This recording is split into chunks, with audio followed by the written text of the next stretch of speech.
There is no possible way that the government can salvage what has been done. The devastation has gone too far. The idea that adding more debt on top of this madness as a resolution is absurd on so many levels, but of course they'll do it anyway. Pump it up today and worry about it tomorrow. That's always the mantra. Instead of fixing the underlying economic issues, we'll just push it further into the hands of the central bankers. You came here for the truth, so let me unveil that for you. Let me make it clear. You will not get bailed out. You might get a little paycheck. You might get some crumbs, as I talked about in the previous video, but you need to know what's actually happening. And I'm going to give you some further detail. I will link to the previous video I did, which highlights some of the craziness that is in this bill at the end of this video. So when you get to the end, there will be a link where you can get that video. But for now, I'm going to give you even more information. I'm going to show you what's going on with the deficits. We're going to look at how crazy the world has become, and let's begin.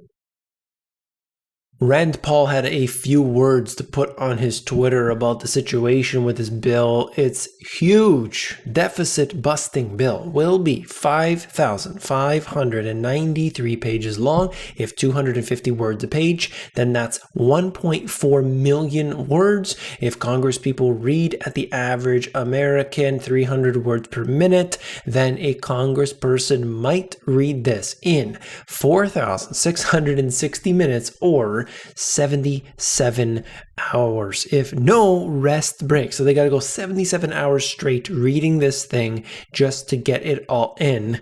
And at the bottom here, my guess, big spenders in both parties will pass this without anybody ever really reading it. Not me. I'm a no. So there have been people, I'll show you in a second, I believe I have that up, where they said, you know what, I'm just not going to do it. We're not going to sign on this. But overwhelmingly, they want to sign it. And why? Because they call the bill, the CARES Act, or maybe it's the Patriot Act. And of course, if you don't accept it, then you don't care. You're not a patriot, and so on. They go into all of that all the time. They create these bills intentionally. The people don't read them. Those signing the bills who are supposedly helping out everybody don't read them. Nobody cares, because this is what it's all about. Just sign it and hurry up. We need to get this all done. There are so few that actually know what's going on in these bills. I have told you numerous times, I have shown you in many occasions, whenever they get a bill that's like this, that's 5,600 pages, in those are certain things they couldn't get past before. Maybe they tried last year, maybe they tried the year before, but of course they were always shutting it down. Now is the time when they need to rush a bill through. They know nobody's reading it, so they stuff something in there, and they do this left, right, and center. And we're finding right now, because now there's scrutiny on it, now there's so many people saying, look what was in that bill. Look how terrible this was that passed with flying colors. And you could see how bad some of these things really are, wasting your tax dollars. And the reason that I say we have a problem with government is simply, and I get this argument all the time, and I will fight it all the way, is that this is the way the system works, this funnel. You put all your tax dollars in here at the top of the funnel, and by the time we get to the end, it's worth very little to you. You get the crumbs.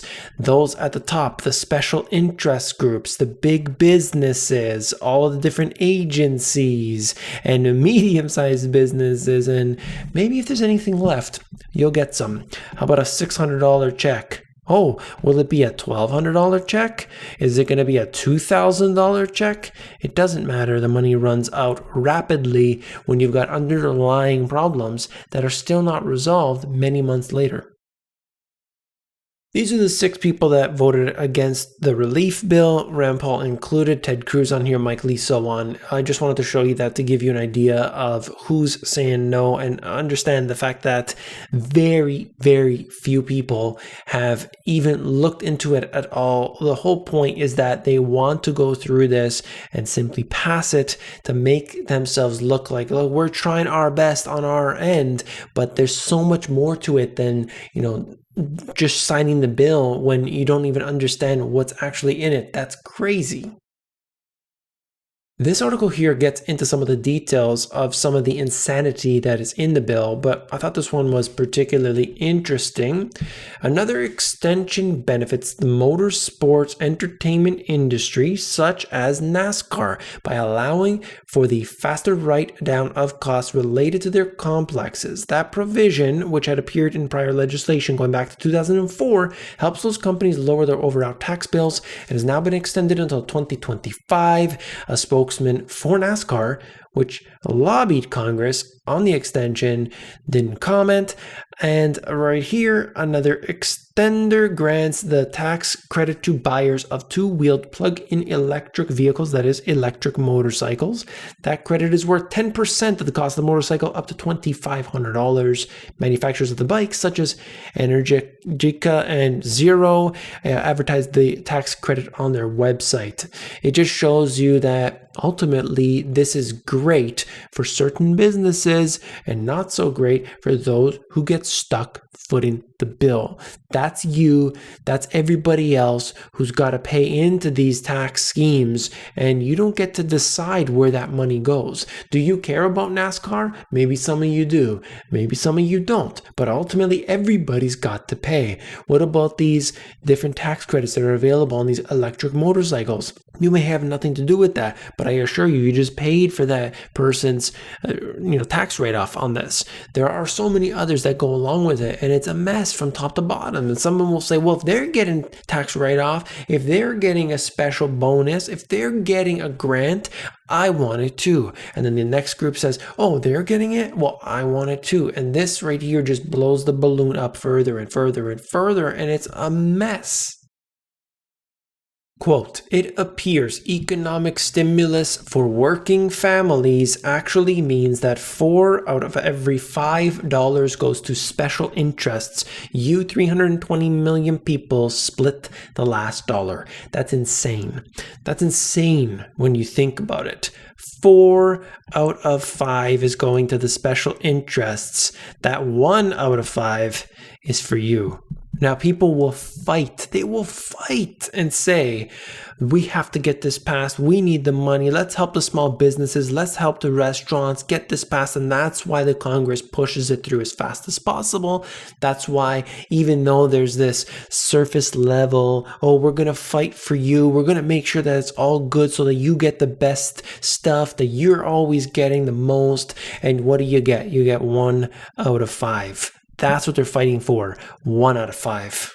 I'm sure there were other, accusations happening here, and there's a lot going on behind the scenes and under this all, but it doesn't matter because it's 1 out of 5. It's nothing.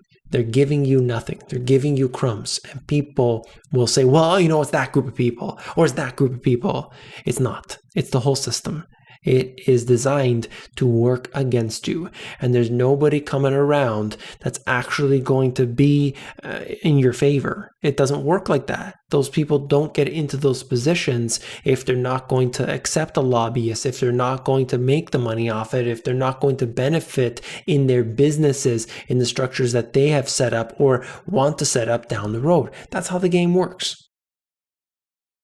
The U.S. trade and current account deficits are at their deepest level since 2008. We know that this was happening, obviously, because of all the conditions. They had to paper over it. They're doing their best, actually, to paper over it, doing a great job of that, that's for sure.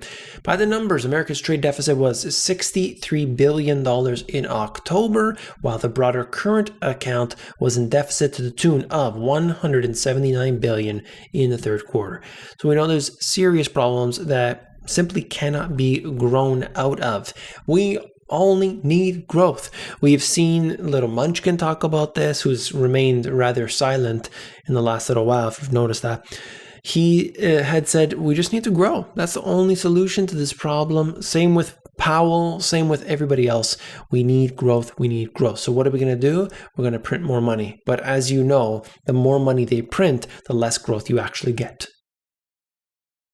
Half of Americans call 2020 a personal financial disaster and plan to change priorities in 2021. I don't think so, but anyway. New survey shows that rebuilding savings tops the list of New Year's resolutions for 3 in 5 Americans. They're actually suggesting, this is, I think, a bigger news here, a stunning 62% of the respondents expect to take on a second job in 2021 to help stay afloat. Does that sound like a recovery to you? Does that sound like a group of people who are doing well financially? I really don't think so, but I see the comments, I see the articles, I see the people out there talking about how fantastic everything, how everything's getting better, it's great, it's wonderful. No. That's not the case for everybody. Millions of people are in this situation, and somebody has to speak up for them. Somebody has to talk about them. Somebody has to highlight the information that goes along with that, not the Tesla stock, which I'll show you, by the way, in a second. I believe I have that up here, information related to it. We can't always focus on what's going on with everything being so fantastic, showing you how Jim Cramer said there's a bull market everywhere. It's always going to happen. There's no reason to worry. There's never a problem. Only buy. That's only going to get you so far, because you need to know the real deal, the people around you that are suffering. Don't you want to know about what they're dealing with, or you want to put your head in the sand? We've got people, millions of people that need help today. And instead, what most people are doing is they're worried about themselves, always being worried about themselves. You got to worry about your neighbors, because if your neighbors are hungry, I'm assuring you that they are going to know what's going on in your house, or at least they're going to try and find out. You got to make sure they're doing well. You got to keep good friends around. You got to have family members. Everybody's got to be strong. Everybody's got to be prepared. Everybody's got to be taken care of. And that is your responsibility as well, if you're smart about it, because I assure you, they're going to come knocking. At the bottom here, 3 in 10 currently don't have the means to cover a $400 financial setback. As I talked about, I think it was the last video, that what they are looking at today, because of all the moratoriums, they don't have to pay rent, they don't have to pay all of this. You got $6,000 that needs to be paid. $6,000 need to be paid for a lot of these people, millions of people, and yet $400 is going to break them. We've got a big issue. I got to say it. I got to talk about it. Hate me if you want to. I'm going to talk about it. But don't worry, because Goldman Sachs is here to help. Goldman Sachs, once reserved for the rich, is close to offering wealth management for the masses. They care about you, ladies and gentlemen. They only want to help. And that's why they are testing a new automated investment service. That's right, more robo-advisors to take over the industry. They're going to put it with their friends at the big companies selling you the ETFs, and you know very well that this is going to put everybody into the same trades. It's just going to pile up and up and up. Look, it's got low management fees and a smiley face there too, so you know it's all good. I really don't like euphoria, and certainly we're seeing that right now with Tesla stock. But the people who have been shorting Tesla stock have been losing their shorts. There's no doubt about it, but I want to highlight what's happening, and you do what you want. Tesla mania versus economic reality. Market cap of select auto manufacturers. If you look at that gray bar right here, this is Tesla. $615 billion market value. And then you look right here, there's a few actually in this list, $587 billion. So it's less. Okay, now what are we looking at? I know the font is small, I'll read it to you. Ford, Honda, BMW, GM, Daimler, Volkswagen, Toyota. You take all of those put together, and it doesn't add up to the market value of this one company. One company. And yet, look at the revenue.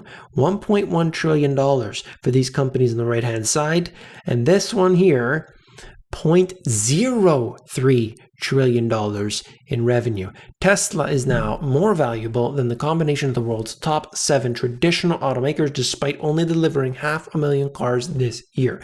Now, you could say the future The future is coming, and we've got millions and billions of cars. They're going to drive autonomously. They're going to run people over as they're going around. They're going to hit pedestrians. They're going to hit people on bikes.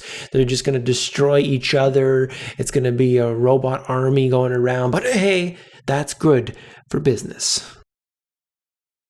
Look at what's going on with bonds today. It's madness. The share of various bonds outstanding in global market by their yields. Take a look. You could see that the landscape has changed really, significantly over the last few decades. But if you just focus right on this side right here, what we're looking at, the top portion there, it shows us it's at least 3%. So the yields of 3%, we're basically looking around. There's 10% approximately of yields globally that are 3% or greater. That's it. Then you go down the next level, basically 2 and up. There are 15%, that are going in this range of 2% and up. 15%. That's all. So you're not getting any yields in the bond market, and that's why investors, on one hand, yes, they're buying. The bond market is massive. It's absolutely massive. But more money is now flowing into the equities market and different derivatives and things because they need that yield. So you're seeing a lot of the pension funds, and you're seeing the central banks like the Swiss National Bank and Norway and everybody else is kind of going towards this more yield seeking, and that is a less of a diversification, and I'm interested to see where that heads. That's all for this video. If you found it informative, hit that thumbs up button. When you do, you're supporting me. I want to thank you for that. If you want to know what's going on in the e-commerce world, you want to sell stuff online, you want to make money, check out this course. It's free. What are you waiting for? The AmazonGPS.com. If you want to know the financial system top to bottom, you want to understand the central banks, you want to know how it was all set up and how each and every single time it's about the too big to fails. It's about this time is different and all that nonsense. I break it down in my first book, and I give you some supporting evidence in the second book. Definitely check them out at the link in the description. And if you want the audiobook, that's available at themoneygps.com. Hold on. Remember I told you that video? This is the one you got to watch. It connects directly in with this video here. Give it a watch if you haven't already. Click it. I'll see you there.